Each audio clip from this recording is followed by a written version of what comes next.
সবাইকে আমি জাহিদুল ইসলাম নিপাস focus on স্টাডিজে সবাইকে স্বাগত। আচ্ছা, আজকে আমরা কি শিখবো? আজকে আমরা শিখবো এইচএসসি হিসাব বিজ্ঞান দ্বিতীয় পত্রের 14 অধ্যায়। নাম কি? যৌথ মূলধনী কোম্পানির মূলধন। এই অধ্যায়টা একদম ছোটখাটো করে তুমি অল্প কিছুক্ষণের মধ্যে মাত্র 10-15 মিনিটের মধ্যে পুরো আনসার করে ফেলতে পারবা। মানে অন্যান্য অধ্যায়ের সাথে তুলনা করলে এটা সবচেয়ে শর্টকাট আনসার করা যায়। আচ্ছা, তাহলে আমরা শুরু করি। আচ্ছা, যৌথ মূলধনী কোম্পানির মূলধন। যৌথ মূলধনী কোম্পানি কি? আচ্ছা, আমরা সাধারণত 3 ধরনের কোম্পানির নাম শুনছি: এক মালিকানা, অংশীদারি, যৌথ মূলধনী। এক মালিকানা এবং অংশীদারি তাদের নিজেদের মধ্যে মূলধন সংগ্রহ করে, কিন্তু যৌথ মূলধনী কোম্পানি কখনো একা একা মানে কম সদস্য হয় না, সাধারণত 7 থেকে অসীম সংখ্যক সদস্য হয়। আর এটা যৌথ মূলধনী কোম্পানি জনগণের কাছে শেয়ার বিক্রি করে। জনগণের কাছে শেয়ার বিক্রি করে ওই টাকা দিয়ে ব্যবসা পরিচালনা করে। তাহলে যৌথ মূলধনী কোম্পানির মধ্যে শেয়ার বিক্রয়ের একটা প্রসেস আছে, বা অবশ্যই শেয়ার বিক্রি করে। আজকে আমরা এই শেয়ার বিক্রয় জনিত নিয়ে বা কিভাবে শেয়ার বিক্রি করে এই প্রসেস নিয়ে শিখব। তো তাহলে শুরু করা যাক। আচ্ছা, যৌথ মূলধনী কোম্পানি যখন শেয়ার বিক্রি করে, আমাদের কিছু কথা মাথায় রাখতে হবে। শেয়ার বিক্রয়ের সকল প্রসেস ব্যাংকের মাধ্যমে হবে। শেয়ার বিক্রয়ের টাকাগুলা কখনোই ক্যাশ লেনদেন হয় না, সবসময় ব্যাংকের মাধ্যমে লেনদেন হয়। আচ্ছা, আর কেউ যদি আমাদের শেয়ার যদি কিনতে চায়, ও আমাদেরকে কল দিয়ে বলবে আমার জন্য একটা শেয়ার রাখেন, আমার জন্য 2টা রাখেন। এইভাবে হবে না। কেউ যদি আমাদের শেয়ার কিনতে চায়, তাহলে অবশ্যই আমাদের ব্যাংক অ্যাকাউন্টে টাকা জমা দিতে হবে। তাহলে আমাদের আর এখানে সবচেয়ে গুরুত্বপূর্ণ হচ্ছে জাবেদা। জাবেদা পারো তুমি 10-এ 10। এই অধ্যায়ে সবচাইতে গুরুত্বপূর্ণ হচ্ছে লেনদেনের জাবেদা। তোমার খতে বলবে প্রয়োজনীয় জাবেদা লিখো। তাহলে আমরা জাবেদা শুরু করি। আচ্ছা, তাহলে আমি তো একটু আগে বললাম, কেউ যদি আমাদের শেয়ার কিনতে চায়, কিভাবে কিনতে পারবে? ও আমাদের ব্যাংক অ্যাকাউন্টে টাকা জমা দিয়ে দিবেন। তাহলে প্রথম জাবেদা কি হবে? শেয়ার আবেদন হিসাব, ব্যাংক হিসাব ডেবিট, ব্যাংক হিসাব ডেবিট, শেয়ার আবেদন, শেয়ার আবেদন হিসাব ক্রেডিট। আচ্ছা, তাহলে ব্যাংক হিসাব ডেবিট, শেয়ার আবেদন হিসাব ক্রেডিট। ব্যাংক হিসাব কেন ডেবিট হলো ভাইয়া? কারণ টাকাগুলো তো আমাদের ব্যাংকে আসে, জমা হলো, ঠিক না? সেজন্য ব্যাংক হিসাব ডেবিট। শেয়ার আবেদন হিসাব কেন ক্রেডিট হলো?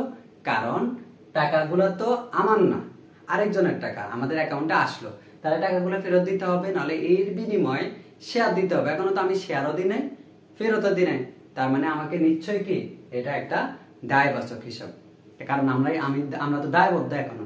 আচ্ছা, এখন এই টাকার বিনিময়ে আমরা ওদেরকে শেয়ার দিয়ে দিব। এই টাকার বিনিময়ে আমরা ওদেরকে শেয়ার দিয়ে দিব। যদি শেয়ার দিই, তাহলে আমাদের এটা আমাদের সম্পত্তিবাচক হিসাব, এটা আমাদের দায়বাচক হিসাব। এই টাকার বিনিময়ে মানে যতটুকু টাকা দিয়ে আমাদের শেয়ার আবেদন করছে, ওই টাকার বিনিময়ে যদি আমরা শেয়ার দিয়ে দিই, তাহলে চাপাতে হবে শেয়ার আবেদন ডেবিট, শেয়ার আবেদন হিসাব ডেবিট, দায়রাস, শেয়ার মূলধন হিসাব, শেয়ার মূলধন হিসাব ক্রেডিট। কেমন? এটা হচ্ছে মূলধন বৃদ্ধি। আচ্ছা, এখন মূলধন বৃদ্ধি বা ওই বৃদ্ধি বলতে পারি। আচ্ছা, মূলধনের বৃদ্ধি ধরে। আচ্ছা, এখন আরো এখানে কিছু কথা আছে, কনসেপ্ট তোমাদের বুঝতে হবে। আমরা 3টা হারে শেয়ার বিক্রি করতে পারি। যেমন আমরা যদি 100 টাকার শেয়ার, আমাদের গায়ে মূল্য 100 টাকা, ওই 100 টাকায় যদি বিক্রি করি, এটাকে বলে হচ্ছে সমহার। কি বলে? সমহার। যদি 100 টাকার শেয়ার 100 থেকে বেশি মূল্যে বিক্রি করি, 101 টাকা, 105 টাকা, 110 টাকা, এটাকে বলে অধিহার। কেমন? আর 100 টাকার শেয়ার যদি আমরা 100 থেকে কম দামে বিক্রি করি, 90 টাকা, 95 টাকা, 80 টাকা, এটাকে বলে অবহার। কেমন? তাহলে আমরা 3টা মূল্যে শেয়ার বিক্রি করতে পারি: সমহার, অধিহার এবং অবহার। আচ্ছা, তাহলে আমরা যে এই জাবেদাটা দিচ্ছি, এটা কোন হারের? এটা হচ্ছে সমহারের জাবেদা। কেমন? আচ্ছা ভাইয়া, আমরা যদি অধিহারে জাবেদা দিই, তাহলে কি হবে? যদি কখনো অধিহারে শেয়ার বিক্রি করি, তখন আমাদের জাবেদা এই এন্ট্রিটা আবার মানে সেম এন্ট্রি, ডেবিটেডটা ডেবিটে, ক্রেডিটটা ক্রেডিটে, তবে একটা বাড়তি এন্ট্রি আসবে। মনে রাখবা, সমহারে যদি আমরা শেয়ার বিক্রি করি, জাবেদা এটাই হবে। যদি অধিহার বা অবহারে বিক্রি করি, তাহলে একটা এন্ট্রি বাড়বে। আচ্ছা, আমরা ধরলাম যে আমরা অধিহারে বিক্রি করলাম। কেমন? আমরা যদি এটা অবশ্যই তোমরা ক্লাসের শুরুতে নোট করে নেবে আমার সাথে, কত 8টা জাবেদা শুধু শিখাবো। এই 8টা জাবেদা বাইরে জীবনে আসবে না ওদের থেকে কোশ্চেন, কেমন, গ্যারান্টি করা। আচ্ছা, তাহলে আমরা অধিহারে জাবেদা কি শিখবো? এই দুইটা জাবেদা আবার লিখবো, ডেবিটেরটা ডেবিটে, ক্রেডিটটা ক্রেডিটে। তাহলে শেয়ার আবেদন হিসাব ডেবিট, শেয়ার আবেদন ডেবিট। আচ্ছা, অধিহার না, শেয়ার মূলধন ক্রেডিট, শেয়ার মূলধন ক্রেডিট, শেয়ার অধিহার ক্রেডিট, কেমন। আচ্ছা, যদি অবহারে শেয়ার বিক্রি করি, যদি কখনো আমরা অবহারে শেয়ার বিক্রি করি, তাও এই দুটো এন্ট্রি আবার লিখবো, জাস্ট একটা এন্ট্রি বাড়বে, কেমন। অবহারে যদি শেয়ার বিক্রি করি, তাহলে শেয়ার আবেদন হিসাব ডেবিট, শেয়ার আবেদন ডেবিট, শেয়ার অবহার ডেবিট, শেয়ার অবহার ডেবিট, শেয়ার মূলধন ক্রেডিট, কেমন। আচ্ছা, তাহলে আমাদের 2, 3 এবং 4 নাম্বার জাবেদা থেকে যে কোনো একটা জাবেদা পরীক্ষা লিখতে হবে, কেমন। কেন ভাই একটা জাবেদা লিখতে হবে? কারণ একসাথে 3 হারে তো শেয়ার বিক্রি করে না, হয় সমহারে বিক্রি করছে, নাহলে অধিহার, নাহলে অবহার। পরীক্ষাতে কোনটা বেশি আসে? 3 বা 4। 2 নাম্বার সহজটা হয়, জন্য কম আসে। আচ্ছা, তাহলে আমরা কয়টা হারে শেয়ার বিক্রি করি? সমহার, অধিহার এবং অবহার। যদি সমহারে বিক্রি করে আমাদের জাবেদা হবে শেয়ার আবেদন হিসাব ডেবিট, মানে যে টাকা দিছিল ওই টাকার বিনিময়ে আমরা শেয়ার দিয়ে দিব। তাহলে শেয়ার দায় কমে যাবে, যেহেতু কি রে ভাই তোমরা টাকা দিচ্ছ, ওই টাকার বিনিময়ে আমি তো তোমার শেয়ার দিয়ে বুঝিয়ে দিতাম, তাহলে তুমি আর আমার মানে আমি তো আর এই যে পাও না, মানে আমার কাছে তো আর পাও না, তুমি থাকো না, ঠিক না, আমি তো শেয়ার দিয়ে দিলাম। তাহলে যেহেতু আমি তোমার শেয়ার দিয়ে দিলাম, তাহলে তো আমার দায় কমেই গেল, তাহলে সেজন্য দায় কমে গেছে, শেয়ার দায় কমে গেছে ডেবিট, তাহলে শেয়ার আবেদন হিসাব ডেবিট। আর আমরা ওই টাকার বিনিময়ে শেয়ার দিয়ে দিলাম, তাহলে শেয়ার মূলধন হিসাব ক্রেডিট। আচ্ছা, তা অধিহারে যদি শেয়ার বিক্রি করে, শেয়ার আবেদন হিসাব ডেবিট, শেয়ার মূলধন হিসাব ক্রেডিট, এই ডেবিট ক্রেডিট আবার লিখলাম। আর এটা আমার প্রতিষ্ঠানের জন্য একটা আয় বাচক হিসাব, তাহলে শেয়ার অধিহার হিসাব ক্রেডিট। এটা সঞ্চিতি এবং উদ্ধৃতে যাবে, আর্থিক বিবরণীতে। আচ্ছা, ওটা নিয়ে এখন চিন্তা করার দরকার নেই, একটু পরে আমি বুঝে বলবো। আচ্ছা, তারপর অবহার। অবহার হচ্ছে একটা ভুয়া সম্পদ, সম্পদ না, সেজন্য ডেবিট থেকে বসবে। হ্যাঁ, তাহলে শেয়ার আবেদন হিসাব ডেবিট, শেয়ার মূলধন হিসাব ক্রেডিট। আর একটা এন্ট্রি বাড়তে আসবে, ওটা হচ্ছে শেয়ার অবহার ডেবিট। তাহলে আশা করি আমরা 4টা জাবেদা শিখে ফেলছি, আর মাত্র 4টা জাবেদা আগে। যদি কেউ না বুঝেন অবশ্যই আমাদের কমেন্ট সেকশনে জানাবেন, আমরা আপনাকে বোঝানোর চেষ্টা করব, বা আরেকবার ভিডিওটা টেনে না টেনে আরবার প্রথম থেকে দেখে নেবেন। আচ্ছা, তাহলে আমরা প্রথম জাবেদা শিখলাম হচ্ছে আমাদের ব্যাংকে টাকা আসলো। দ্বিতীয় জাবেদা হচ্ছে যে আমরা কিভাবে সমহারে বিক্রি করি, অথবা অধিহারে বিক্রি করি, অথবা অবহারে বিক্রি করি, কিভাবে মূলধন মানে শেয়ার বন্টন করব, ওই জাবেদাগুলো। এখন আমরা 5 নম্বর জাবেদা শিখবো। মাঝে মাঝে আমরা নিজেদের শেয়ার নিজেরা বিক্রি করতে পারবো না, পারি না আর কি, তখন আমরা অবলেখকের মাধ্যমে শেয়ার বিক্রি করব, যেটাকে ব্রোকার বলে। আচ্ছা, অবলেখককে আমাদের এইভাবে সব মানে টাকা ছাড়া শেয়ার বিক্রি করে দিবে? জীবনেও না, টাকার বিনিময়ে তো শেয়ার বিক্রি করে দিবে। তাহলে ওকে, ওইটা আমাদের জন্য এক প্রকার খরচ, তবে এটা অবশ্যই অসম্মানিত ব্যয়, ভুয়া সম্পদ। খরচ বলা ঠিক হয় না, অবলেখকের কমিশন, এটা মানে শেয়ার বিক্রির জন্য তো যত খরচ আছে সবগুলোকে আমরা ভুয়া সম্পদ বলবো, খরচ বলা যাবে না। অবলেখকের কমিশন, কেমন, অবলেখকের কমিশন ডেবিট। আর এখানে আমি তোমাদেরকে বলছিলাম, মনে আছে, ক্যাশ কোনো লেনদেন হবে না, সবগুলো লেনদেন ব্যাংকের মাধ্যমে হবে। তাহলে ব্যাংক হিসাব ক্রেডিট, ব্যাংক হিসাব ক্রেডিট, ঠিক আছে। এটা কিসের জাবেদা দিলাম ভাইয়া? এটা হচ্ছে অবলেখককে কমিশন দিলাম, ওটার জাবেদা। অবলেখকের কমিশন হিসাব ডেবিট, ব্যাংক হিসাব ক্রেডিট। মাঝে মাঝে ব্যাংক আমাদের থেকে কিছু কমিশন কাটবে, চার্জ কাটবে, তো ওটাকে আমরা বলবো যে ব্যাংক চার্জ হিসাব debit, bank charge debit. Bank charge আগে যে জাবেদা শিখছো ওটাই, ব্যাংক চার্জ ডেবিট, ব্যাংক হিসাব ক্রেডিট। কিন্তু আগে ব্যাংক চার্জ থেকে খরচ বলছে, এখন ভুয়া সম্পদ বলতে হবে। ব্যাংক চার্জ হিসাব ডেবিট, ব্যাংক হিসাব ক্রেডিট, ব্যাংক হিসাব ক্রেডিট, কেমন। আচ্ছা, তাহলে আমাদের কয়টা জাবেদা হলো? 6টা। এরপরে আরেকটা জিনিস তোমাদেরকে বুঝতে হবে, আমরা সরকার থেকে আগে অনুমতি আনি, হ্যাঁ, অনুমোদিত মূলধন। একটা হচ্ছে অনুমোদিত মূলধন, যেমন বেশি অনেক খাতে দেখবা সরকার থেকে অনুমোদিত মূলধন 1 লক্ষ শেয়ার, এখন মনে রাখবা, কখনোই যতটুকু অনুমোদন আনি সবগুলো শেয়ার আমরা মার্কেটে সেল করি না। যতটুকু অনুমোদন আনি সবগুলো শেয়ার মার্কেটে আমরা সেল করি না। অনুমোদিত শেয়ারটা জাস্ট আমাদেরকে দেখাইতে হবে আর্থিক বিবরণীতে, কিন্তু এটার কোনো কাজ নাই। আচ্ছা, আমাদের মূল কাজ হচ্ছে ইস্যুকৃত, বিলিখিত ও আদায়কৃত নিয়ে। কেমন? আচ্ছা, এখন একটা জিনিস মনে রাখবেন, আমরা যতটুকু ইস্যু করি তার থেকে বেশি বিক্রি করতে পারি না, বা করি না, করবোই না। ধরেন আমরা 1 লাখ শেয়ার থেকে মার্কেটে ছাড়লাম 80,000 শেয়ার। কেমন? 1 লাখ শেয়ার থেকে কত ছাড়লাম মার্কেটে? 80,000 শেয়ার। এখন ভাইয়া যদি 80,000 আবেদন পাই তাহলে তো ভালো, 80,000 বিক্রি করবো বলছে, 80,000 আবেদন পাইলাম। কখনো যদি 80,000 থেকে একটাও বেশি পাই, আমরা ওই শেয়ার ফেরত দিতে হবে। এটা খুবই গুরুত্বপূর্ণ, আবারও বুঝতে হবে। যদি কখনো 80,000 থেকে একটা শেয়ারও বেশি আবেদন পাই, ওই শেয়ার অবশ্যই আমাদেরকে ফেরত দিতে হবে। তাহলে অনেক ক্ষেত্রে তোমরা দেখবা ইস্যু করলাম 80,000 কিন্তু আবেদন পাইলাম 90,000, তাহলে আমাদেরকে অবশ্যই বাড়তি যে 10,000 পাইলাম, এই 10,000 কি করতে হবে? ফেরত দিতে হবে। আচ্ছা, ফেরত দিলে তাহলে ফেরতের জাবেদা কি হবে? 7 নম্বর হচ্ছে ফেরতের জাবেদা দিতেছি। ফেরতের জাবেদা। আচ্ছা, ফেরতের জাবেদা কি হবে ভাইয়া? যেহেতু আমাদের ওদের টাকা ওদেরকে ফেরত দিয়ে দিতেছি, আমরা একদম প্রথম জাবেদা শেয়ার আবেদন হিসাবে একটা দায়কে ক্রেডিট করছি, বাড়াইছি না। এখন তো ওদেরকে বললাম তোমাদেরকে শেয়ার দিতে পারতেছি না, কিন্তু তোমাদের টাকা তোমাদেরকে ব্যাক দিতেছে। তাহলে অবশ্যই আমরা এটা এই জাবেদাটা দিতে পারি, শেয়ার আবেদন ডেবিট। আর টাকা দিয়ে দিতেছি কিসের মাধ্যমে? ব্যাংকের মাধ্যমে, ব্যাংক হিসাব ক্রেডিট। কেমন? আচ্ছা, 7টা জাবেদা। এখন ভাই আপনি তো বলছেন 8টা জাবেদা শিখাবেন, আরো একটা জাবেদা আছে।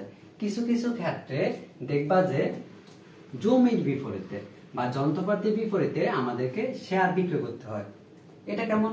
সবাই তো টাকা দিয়ে শেয়ার কিনে, কিন্তু কিছু কিছু ক্ষেত্রে দেখা যায় জমির বিনিময়ে, মানে আমরা শেয়ার বিক্রি করছি, বিনিময়ে ওরা আমাদেরকে টাকা না দিয়ে জমি দিছে, যন্ত্রপাতি দিছে, তখন ওই জাবেদাটা আরো সহজ।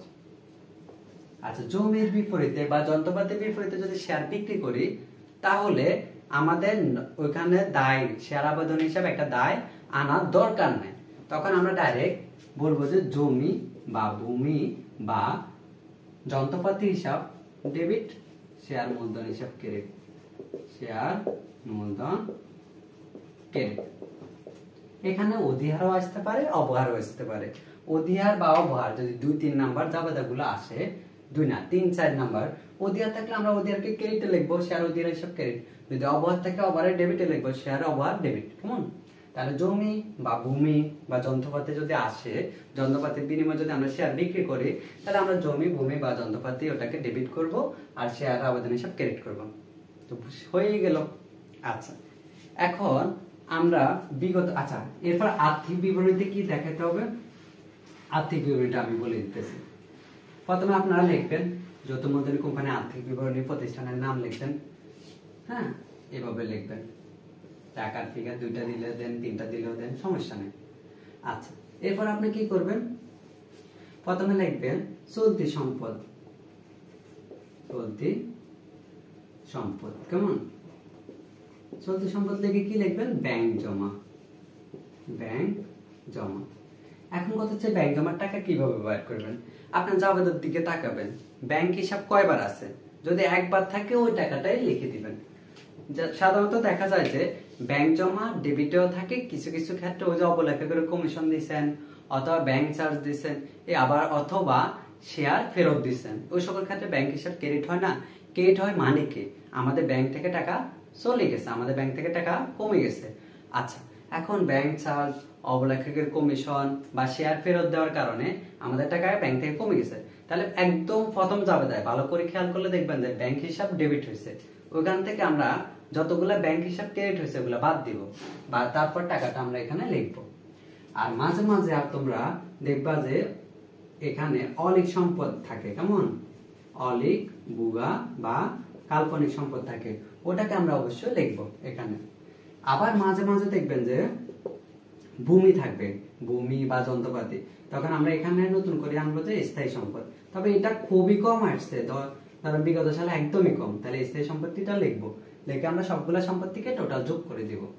কেমন? সম্পত্তির পাশে এর বাইরে জীবনে কিছু নাই। চলতি সম্পদ, অলিক সম্পদ, স্থায়ী সম্পদ একটাই থাকতে হবে, ভূমি বা যন্ত্রপাতি। এরপর আমরা দায় লিখবো যে দায় ও মালিকানা সত্ত্ব। মালিকানা সত্ত্ব। আচ্ছা, দায় ও মালিকানা সত্ত্বের মধ্যে প্রথমে আমরা লিখবো হচ্ছে অনুমোদিত মূলধন। অনুমোদিত মূলধন, এটা প্রথম লাইনে, প্রত্যেকটা অঙ্কের প্রথম লাইনে বলে দেয়। এটা আমরা দ্বিতীয় ঘরে ক্লোজ করে দিব। কেমন? কিছু কিছু অঙ্কে তৃতীয় ঘরে ক্লোজ করে, সমস্যা নেই, এটা নিয়ে ফেলানোর দরকার নেই। এরপর আমরা লিখবো যে ইস্যুকৃত কমা বিলিখিত কমা আদায়কৃত মূলধন। কেমন? আদায়কৃত মূলধন। ধরলাম আমরা ৮০,০০০ ১,০০,০০০ অনুমোদন আনছি, তাহলে এখানে লিখবো ১,০০,০০০। ধরলাম আমরা ৮০,০০০ অনুমোদন আনছি ১০ টাকা করে, তাহলে ৮,০০,০০০ টাকা আমরা এখানে ক্লোজ করবো। কেমন? আর মাঝে মাঝে যদি কখনো আমরা অধিহারে শেয়ার বিক্রি করি, তাহলে এখানে আনবো সঞ্চিতি ও উদ্বৃত্ত। কি আনবো ভাইয়া? সঞ্চিতি ও উদ্বৃত্ত। কেমন? এখানে লিখবো। এর বাইরে এটা একদমই ছোট, আর্থিক বিবরণী শুনলে তো আমাদের অনেক বেশি ভয় লাগে, ঠিক না? ওটা ভয়ের কিছু না, একদমই শর্টকাট। এখন আমরা বিগত সালে একটা অঙ্ক করি তাহলে। আচ্ছা, এখন আমরা করব ঢাকা বোর্ড 2019। ঢাকা বোর্ড 2019। যদি প্রশ্ন হাতের কাছে থাকলে ভালো, না থাকলেও সমস্যা না, আমি প্রশ্নটা লিখে নিতেছি। ঢাকা বোর্ড 2019, আমি শর্ট করে প্রশ্নটা লিখতেছি। কেমন? এখানে বলছে অনুমোদিত শেয়ার। অনুমোদিত শেয়ার কত ভাইয়া? ১০,০০০ শেয়ার। ১০,০০০ শেয়ার ১০ টাকা করে। কেমন? আচ্ছা, আর ২% অবহারে ২,০০০ ইস্যু করছে। ২,০০০ ইস্যু এবং কত আবেদন পাইলাম? ২৫০০ আবেদন পেল। আচ্ছা, কেমন? অবশিষ্ট বলে ফেরত দিছে। আচ্ছা, এখন কতে বলছে যে ভাইয়া, কতে বললো অবহারের পরিমাণ এবং মোট অলিক সম্পদের পরিমাণ। আচ্ছা, অবহার কত টাকা? প্রতি শেয়ারে ২ টাকা। আচ্ছা, এখন কথা হচ্ছে মোট কতটা শেয়ার আমরা বিক্রি করলাম, ২,০০০ নাকি ২,৫০০? বলেন তো কেউ, ২,০০০ নাকি ২,৫০০? তোমরা বলতে পারো কে ভাইয়া ২,৫০০, কিন্তু আমরা তো ইস্যু করছি ২,০০০, ২,৫০০ আবেদন পেলেও আমরা কি ২,৫০০ রাখবো? না, অতিরিক্ত যে ৫০০ আবেদন পেলাম এটা আমরা ফেরত দিয়ে দিব। তাহলে আমরা মূলত আমাদের অবহার কত আসবে? একটা শেয়ারে ২ টাকা করে ২,০০০ শেয়ার, তাহলে একটা শেয়ারে যদি ২ টাকা করে ২,০০০ শেয়ার হয়, তাহলে কত টাকা আসবে? ৪,০০০ টাকা। এই ৪,০০০ টাকা হচ্ছে আমাদের কয়ের উত্তর। এখন ৩০ সেকেন্ডও লাগবে না, কয়ের উত্তর ২ মার্ক তোমরা পেয়ে যাবে। সবগুলো অঙ্ক এরকম শর্টকাট, মানে যে অঙ্ক ওই অঙ্ক করতে তোমার যে জিনিসগুলো লাগবে, এটা কিছু একটাই তোমাকে করতে জানতে চাইবে। মানে এই অধ্যায়টা একদমই সহজ সরল, মানে একদম বেশিরভাগ ক্ষেত্রে ২টা সৃজনশীল আসে আর কি। তো তোমার ১০ মিনিটও লাগবে না, ১০ করে ২০ মিনিটে ২০ মার্ক পাই যাবা। আচ্ছা, এবার খতে বলছে যে ওই যে প্রয়োজনীয় জাবেদা লিখতে। চলো আমরা লিখি তাহলে। প্রয়োজনীয় জাবেদা লিখতে বলছে না, আমরা জাবেদা ঘর করবো, এরপর লেখা শুরু করবো। প্রথমে আমরা কি লিখবো ভাইয়া? আমাদের ব্যাংক হিসাবে টাকা আসবে, তাহলে প্রথম জাবেদা আমরা একদম মুখস্থের মতো করে লিখে ফেলবো। ব্যাংক হিসাব ডেবিট, ব্যাংক হিসাব ডেবিট, শেয়ার আবেদন ক্রেডিট, শেয়ার আবেদন ক্রেডিট। কেমন? আচ্ছা, কত টাকা করে? ২ টাকা অবহারে আসছে না, তাহলে ৮ টাকা করে। কত শেয়ার?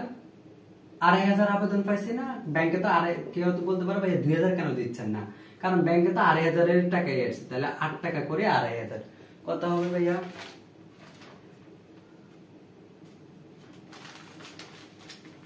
সরি, এটা মূল্য ১০০ টাকা হবে।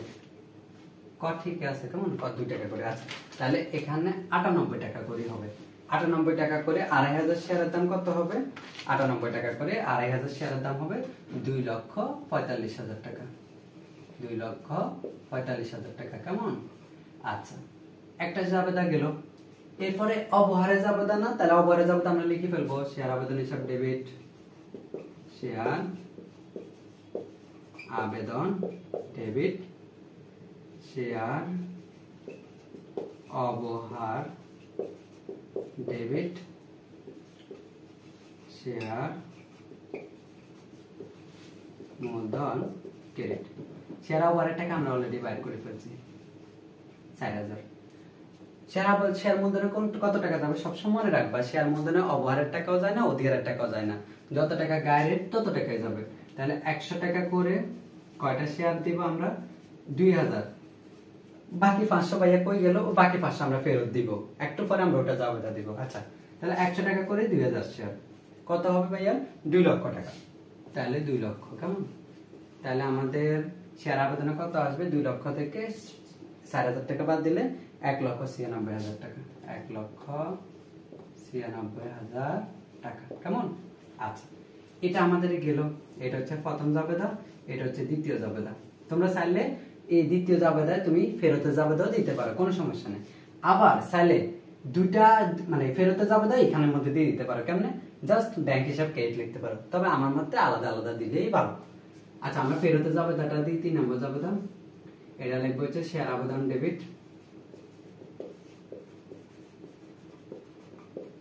ডেবিট ব্যাংক হিসাব ক্রেডিট। ব্যাংক হিসাব ক্রেডিট। কয়টা শেয়ারের টাকা ফেরত দিব? 500। কত টাকা করে? 100 নাকি 98? খেয়াল করো, ওরা আমাদের কাছে আবেদন করছে কত টাকা করে? 2 টাকা কমে না? তাহলে 98 করে দিচ্ছে, 98 করে ফেরত দিব। যদি 2 টাকা অধিহারে দিত, 102 টাকা করে দিত, তাহলে 102 টাকা করে ফেরত দিতাম। কারণ কেউ তো মানবে না, মানে ও যদি 102 টাকা করে দিত, আমরা যদি 100 টাকা ফেরত দিতাম বা 98 টাকা ফেরত দিতাম, ও মানতো?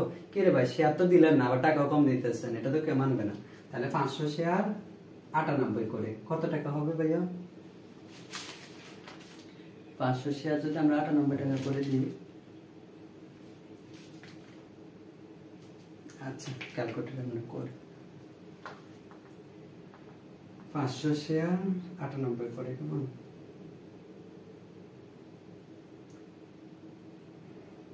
500 ইন্টু 98, আচ্ছা কত? 49,000।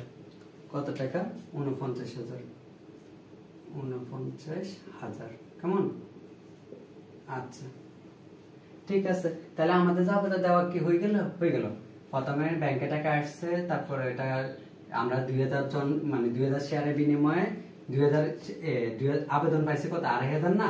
2000 জনকে শেয়ার দিয়ে দিচ্ছি, বাকি 500 কে শেয়ার টাকা ব্যাক দিয়ে দিচ্ছি। আমাদের প্রয়োজনীয় জাবেদা শেষ। এখন আমাদেরকে গতে বলছে যে, গতে কি বলছে ভাইয়া? গতে বলছে আর্থিক অবস্থা বিবরণী তৈরি করতে। তাহলে আমরা আর্থিক অবস্থা বিবরণী করি।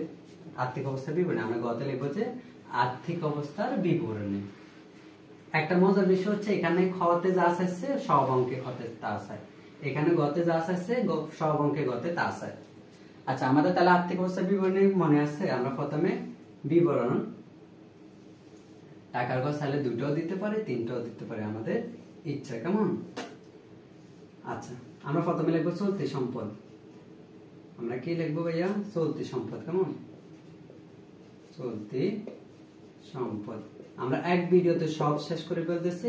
এই অধ্যায়ের সবগুলো অঙ্ক এটার মধ্যে কমন থাকবে, একটা অঙ্ক সব থাকবে, কেমন? যেমন আমাদের 8টা জাবেদা, এই 8টা জাবেদার বাইরে আর কিছু নাই, 8টা কিন্তু আমরা সব মিলে দিছি। হ্যাঁ, আচ্ছা, চলতি সম্পদ আমরা কি লিখবো? ব্যাংক জমা। ব্যাংক জমা। তুমি যদি দেখো, আমরা যদি জাবেদাগুলোর দিকে তাকাই, প্রথম জাবেদা আমাদের ব্যাংক হিসাব ডেবিট ছিল, ঠিক না? আমাদের প্রথম জাবেদা ব্যাংক হিসাব ডেবিট ছিল কত? 2,45,000 টাকা। এখান থেকে আমরা ব্যাংক হিসাব ক্রেডিট, ওই যে 500 শেয়ার ফেরত দিয়েছি 49,000 টাকা, এটা বাদ দিব। এটা বাদ দেওয়ার পর আমাদের ব্যাংক হিসাবে গড়ে 8 টাকা আসবে 1,96,000, কেমন? 1,96,000 টাকা। আচ্ছা, অবহার আছে না? তাহলে আমরা লিখবো যে বুয়া সম্পদ। বুয়া সম্পদ কত ভাইয়া? শেয়ার অবহার কত? 4,000 টাকা আমরা তাহলে যোগ করব, তাহলে কত? 2 লক্ষ টাকা ক্লোজ। আচ্ছা, এরপরে অনুমোদিত শেয়ার। আচ্ছা, আমাদের সম্পদ ফার্স্ট তো গেল, এরপর আমরা লিখবো দায় ও মালিকানা সত্ত্ব। লিখবো হচ্ছে অনুমোদিত শেয়ার। অনুমোদিত শেয়ার কত ভাইয়া? একটার দাম ছিল 100 টাকা, 100 টাকা করে কত শেয়ার? আমরা অনুমোদন আনছিলাম কত শেয়ার? 10,000 শেয়ার। তাহলে অনুমোদিত শেয়ার 100 টাকা করে 10,000 শেয়ার কত ভাইয়া? 10 লাখ। কেমন? এটা সেকেন্ড ঘরে ক্লোজ করলে হবে, থার্ড ঘরে ক্লোজ করলে হবে। কেমন? এরপর আমরা লিখবো ইস্যুকৃত বিলিখিত ও আদায়কৃত মূলধন একসাথে লিখে ফেলবো, আলাদা আলাদা লিখলেও চলবে। তোমরা চাইলে ইস্যুকৃতকে আলাদা দিতে পারবা, বিলিখিতকে আলাদা দিতে পারবা, আদায়কৃতকে আলাদা দিতে পারবা। আচ্ছা কত? আচ্ছা 100 টাকা করে কয়টা শেয়ার বিলি করছি আমরা? 2000। আসলে বিক্রি করছি আর কি ওটা, তাহলে 2 লক্ষ টাকা। তাহলে দেখো এটা আর এটা মিলে গেছে, তার মানে আমাদের সম্পদ পাশ আর দায় পাশ মিলে গেছে। আমরা এখানে লিখতে পারি মোট দায় ও মালিকানা সত্ত্ব।